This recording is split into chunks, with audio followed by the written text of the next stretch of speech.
We are now joined by UFC lightweight Alexander Munoz. Alexander, thank you very much for joining us today. Thank you for having me. Our first question goes to Gabriel Gonzalez with Cage Press. Your line is open. Hey Alex, my first question, your season of Contender Series, you got the win in probably the most anticipated main event of that season. Can you just explain, just you obviously got all that attention but not getting the contract and just those emotions that happen.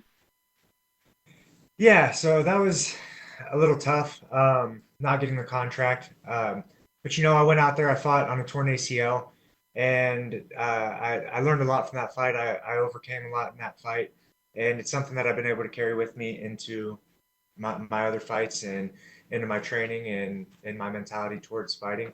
So I knew I'd get another shot to get back in the UFC. I knew that wasn't my last chance. At the end of the day, it wasn't a loss. It was still a win for me.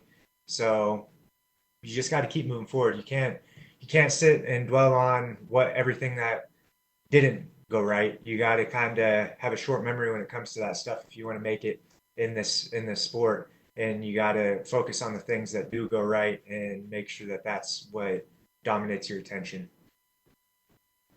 I mean, after the fight with Nick Newell, can you expand on it a little bit? Just you get back to the gym at home. What were the conversations like to just get back on the bike and then go win that title over in Trinity Kings recently?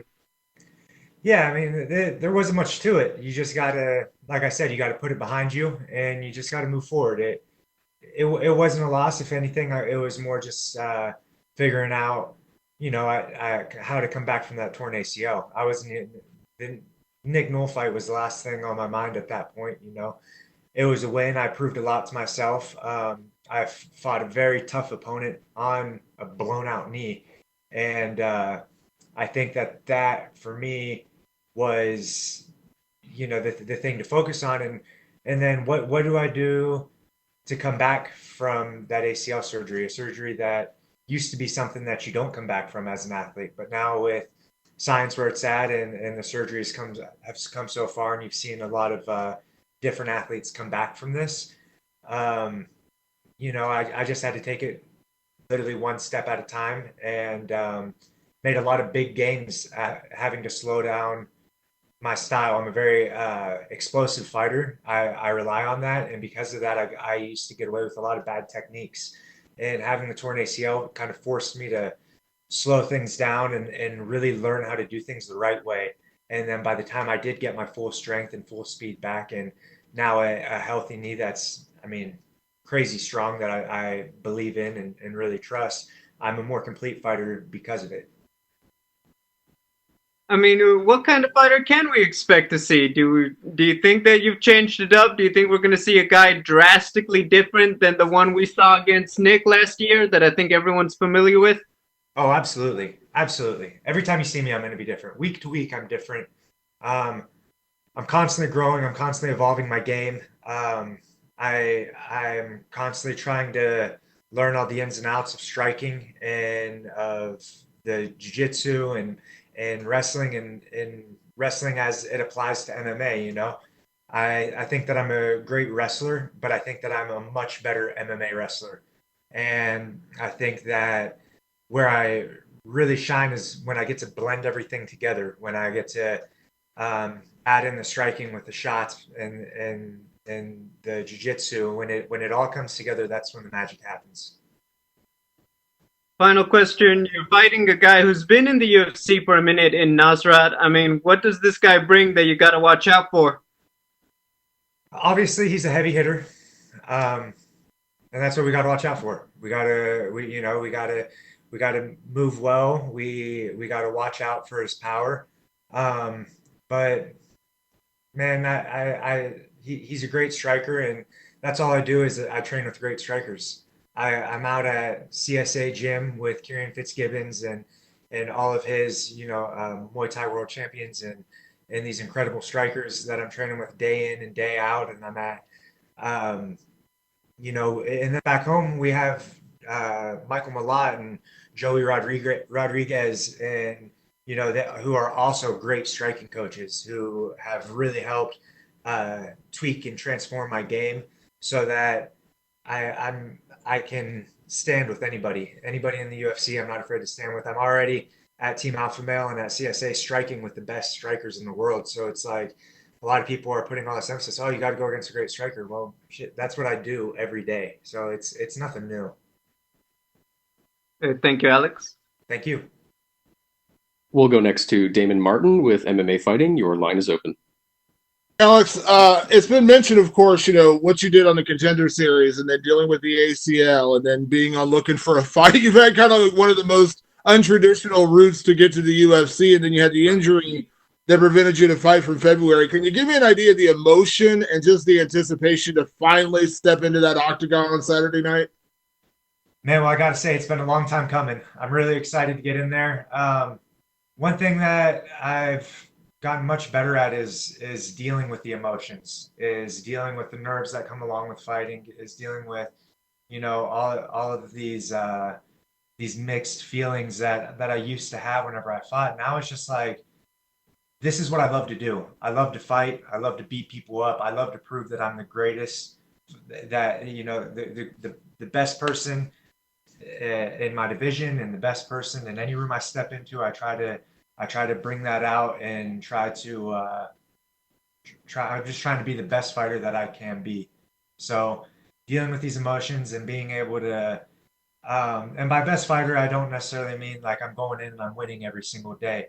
But like just making small improvements in my game, making sure that I'm coming in and I'm making small gains here and there, and it's coming together to make me a complete fighter.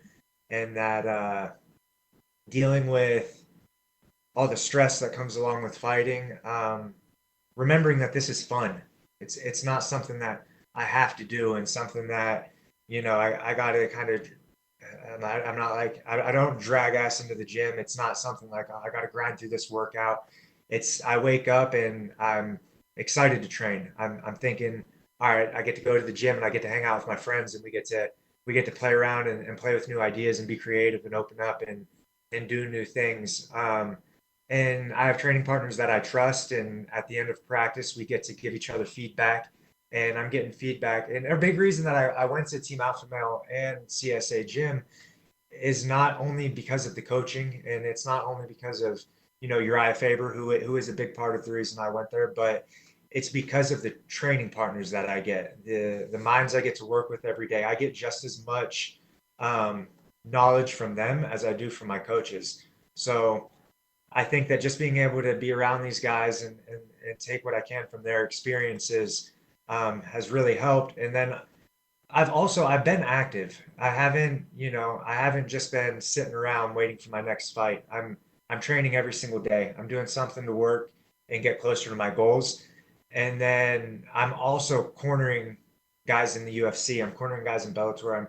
I'm cornering guys in this organization.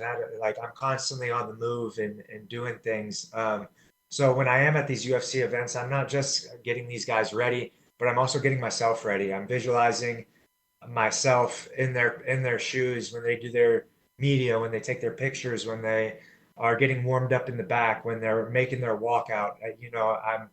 I'm doing everything I can to make sure they're ready, but also at the same time, I'm visualizing myself there in their position. So I'm getting those reps and I'm getting that experience that I think is going to translate to the big picture, which is fighting on Saturday night.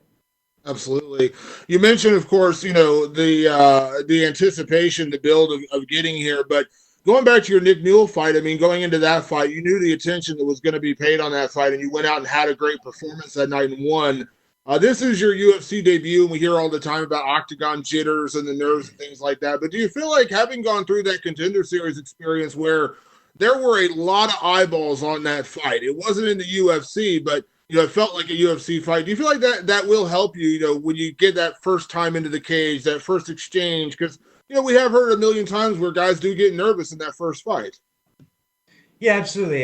You can never guess exactly how you're going to feel on fight night. But what I can tell you is every single time I fight, I'm dealing with the nerves better. I'm feeling more comfortable. Even my last fight, whenever, I try to make my fight day as close as I can to my spar days. And on my spar days, I'm not we're sparring in the gym, we're sparring hard against really, really tough fighters. I'm in there with Josh Emmett, I'm in there with Andre Fili, I'm in there with Gaston Bolaños and Eddie Absolo, and these guys who are the best of the best at the top of their game. And I'm not stressed out before I go fight them. We're laughing, we're having fun, we're enjoying ourselves, and then I go out and we spar hard, and it's fun. I have fun while I'm doing it. So I try to replicate that on fight night. I bring my coaches that I love to be around. I got Mike Malott here with me. I got Uriah Faber here with me. I got Kieran Fitzgibbons here with me. And it's always a joy to be around them in the gym, and it's always a joy to be around them when I'm cutting my weight and when we get to the arena and when we're moving around backstage. I just try to really make it as close to that spar day feel as I can on fight night. So when I get there, even my last fight, for instance, when my opponent's music came on, usually that's like a trigger, like, oh, my nerves start going. His music came on and I started like vibing to it and moving and like just feeling really good and happy and excited. And it wasn't so much like this nervous tension that I would expect to feel. And I think that shows a lot of growth as far as, where I'm at mentally now versus where I was when I started this game. And my last question, you mentioned, of course, training out at Team Alpha Male, a phenomenal team out there in Sacramento, but Uriah Faber being one of your coaches. I've heard from a lot of guys, Andre Fili's a big one, of course, talked about what an influence Uriah has been on his career and as a coach and as a friend. So as you get ready to make your debut, he's going to be in your corner. What has been Uriah's influence on you, and what maybe has been his best advice, maybe leading into this fight or as you debut in the UFC, because this is the moment where you kind of start that next phase of your career. Yeah, so as far as Uriah goes, I didn't just come to Team Alpha Male because Uriah is a great fighter. Obviously, he's a great mind to have in my corner as far as MMA experience. There's really nobody that you can trust more. He's had almost 50 fights in the UFC, or period. But what I really liked about Uriah is the fact that he isn't just a fighter. He's found a way to really grow and grow himself and his brand outside of MMA. He's great at marketing himself. He's great at making money and having multiple revenues of income. And just from a fighting standpoint, from a business standpoint, from life standpoint, how to deal with the people around you and the people you love and the people you care about. He's just a great source of knowledge for all of that stuff. So that's a big reason. That's honestly one of the very main reasons that I came to Team Alpha Male, was so I could pick his brain. And I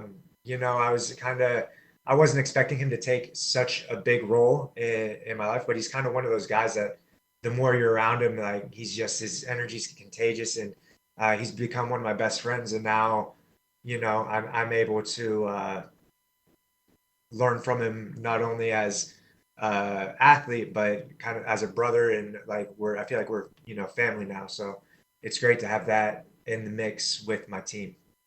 Awesome. Thanks, Alex. Thank you. All right, thank you very much, Alex. You're all good to go. Awesome. Thanks, guys.